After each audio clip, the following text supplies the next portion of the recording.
Mara and Claraara were more than just friends. They were practically sisters. They lived in the same compound, shared meals, homework, and even secrets. From their nursery school days, they did everything together.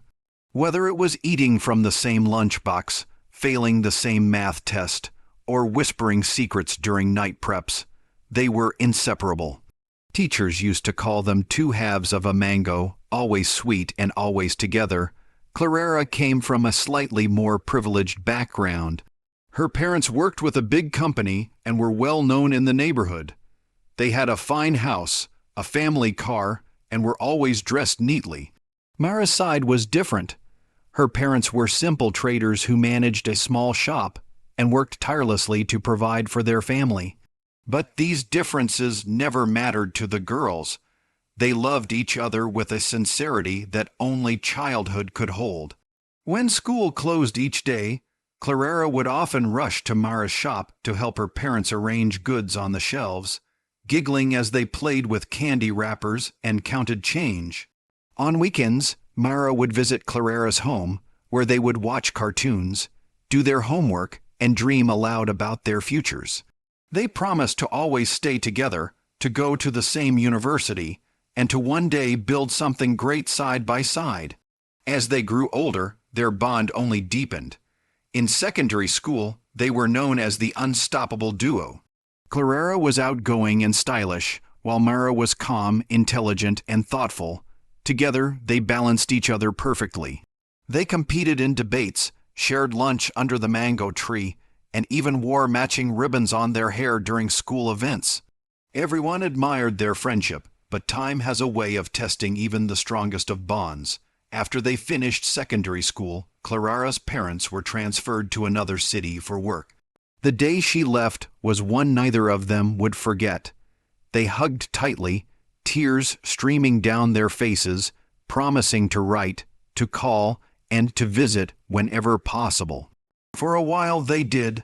They exchanged letters filled with laughter and stories, but as months turned into years, the messages became fewer and eventually stopped. Life moved on. The world around them changed, and so did they. But deep down, the memories of their childhood friendship remained tucked away in their hearts, a reminder of the days when love and loyalty needed no explanation, when the world was small and girls could dream together without fear of what the future might bring.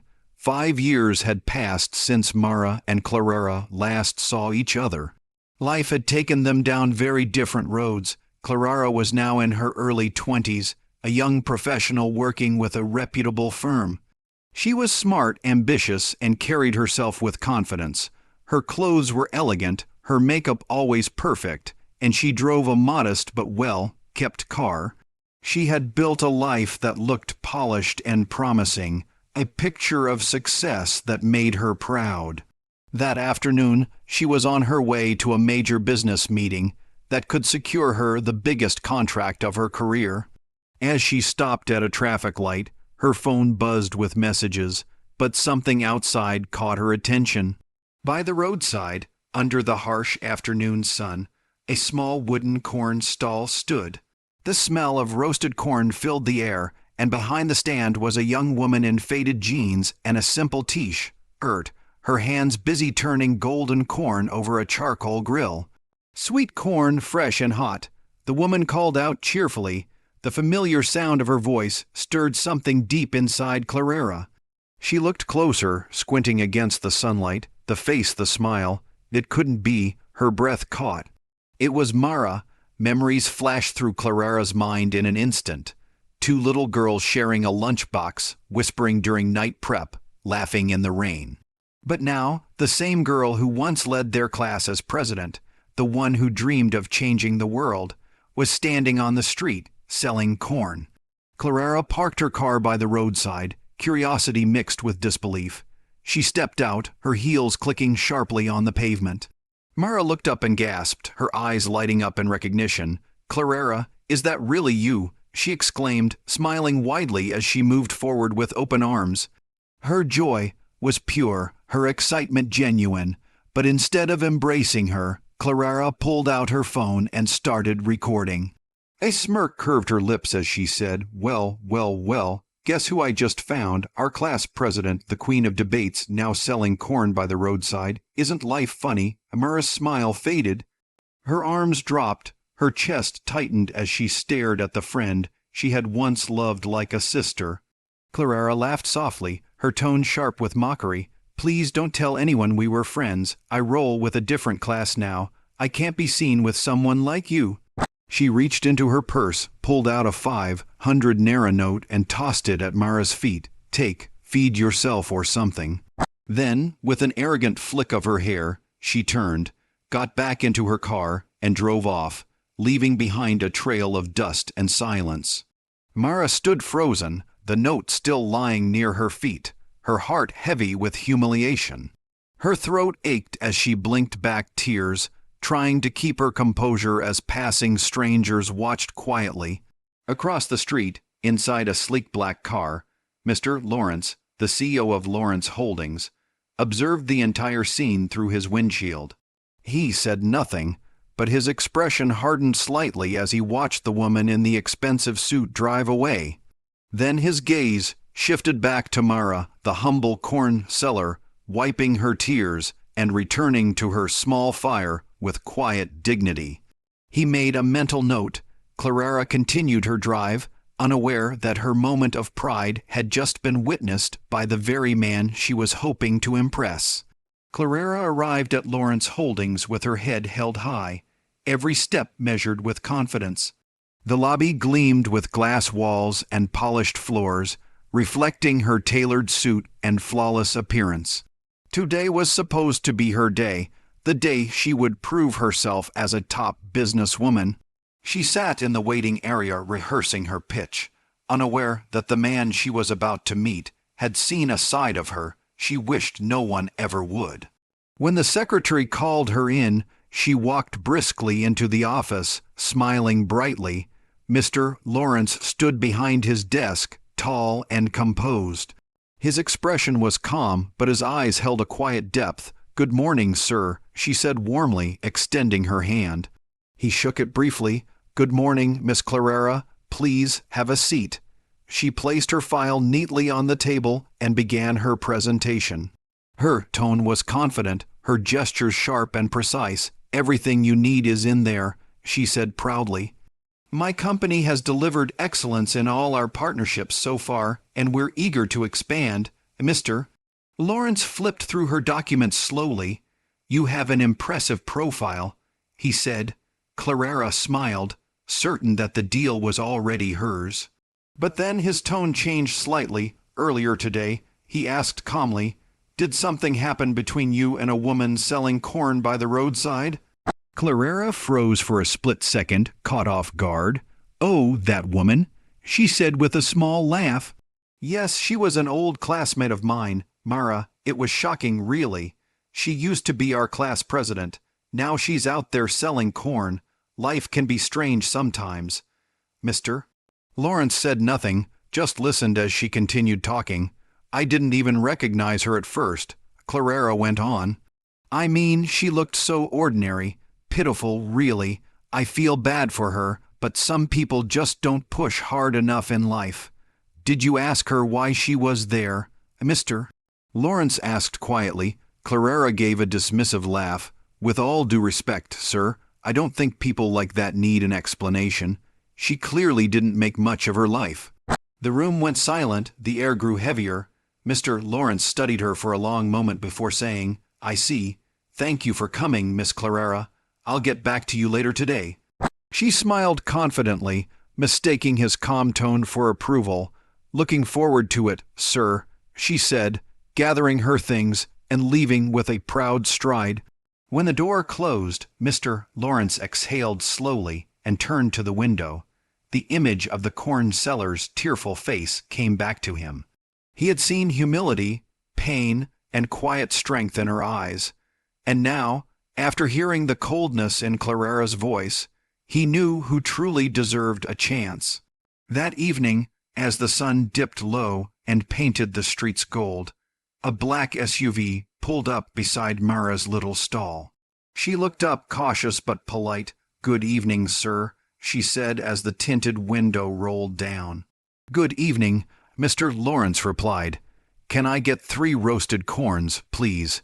"Of course, sir," Mara said, wrapping them neatly and handing them over.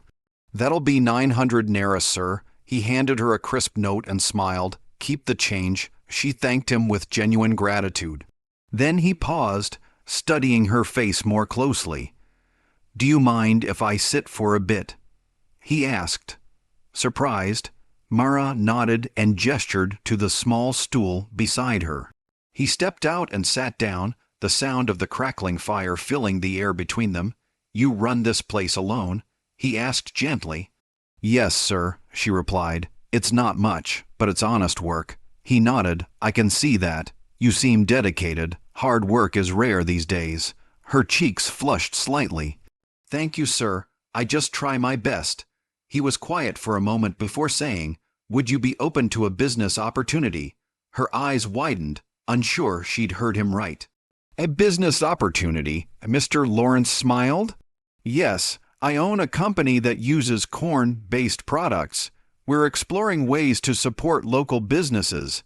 I noticed how clean your stand is, how fresh your corn looks, and how respectful you are with customers. You have something many people don't: integrity and work ethic." Mara swallowed hard, her heart racing. "Thank you, sir," she said softly. "I've been trying to survive the best I can." "Tell me," he asked, "did you go to university?" "I did," she said quietly. "Graduated with a first-class degree in food science and technology. But every job I applied for told me I was either overqualified or lacked the right connections. So I decided to start small, selling corn while I figured out my next step."